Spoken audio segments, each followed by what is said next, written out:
السلام عليكم الإخوان، تحية كبيرة لكم. كلام خطير جدا من عند السي بوانو، من عند واحد من ممثلي الأمة.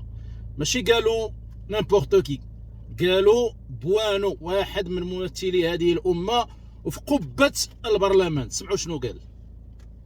ثم أن الزيادة في المحروقات، خليني نقول لك بكل وضوح السادة الوزراء، بكل وضوح بلا ما نحلفكم بالله، فيها أرباح غير أخلاقية. الآن نمشيو على هذا الشيء اللي قالت السيدة الوزيرة ديال التنمية والطاقة. ملي كيكون السعر $80 كيخصو يتباع ب8 دراهم. شوف شحال كيتباع الآن. هي قالت هادشي، عطاتنا الطابلو، قالت لنا منين يكون ب60 8 دراهم، منين يكون ب80 9 دراهم، منين يكون ب100. عطاتنا الطابلو، هي ماشي انا اللي عطيته، هي اللي عطاتو. ملي كيتقال مثل هذا الكلام في قبة البرلمان ومن عند إنسان مسؤول وبرلماني ولا يتم فتح تحقيق، شنو المعنى ديال هذا الشيء؟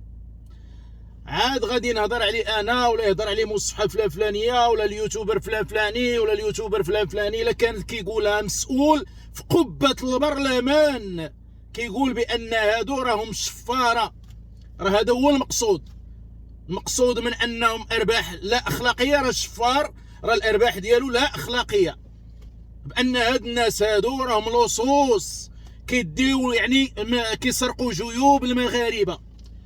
قبة البرلمان ولا يفتح تحقيق. الناس اللي كيهضروا على ربط المسؤوليه بمحاسبه لحدود الساعه، مازال دوك اللصوص الصغار اللي كيخون التليفون، اللي كيخون شي حاجه.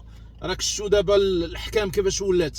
اما بخصوص ربط المسؤوليه بمحاسبه، نهار غادي نشوفوا رئيس الحكومه كيف ما شفنا في فرنسا في الطاليان ساركوزي، كيف ما شفنا فيرلسكوني، نهار غادي نشوفوا في حالة الرؤوس كتحاسب يعني على الصغيره والكبيره.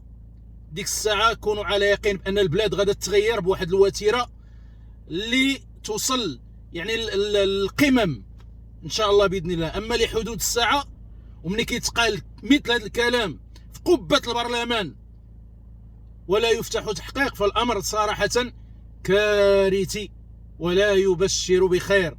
فما بالكم دابا الاخوان اللي ثمن البرميل ما كيتجاوزش $6، يعني بالكلام ديال السي بوانو وهذيك السيده خاصو يكون داير غير 6 دراهم المغربي. تحيه كبيره لكم، السلام عليكم.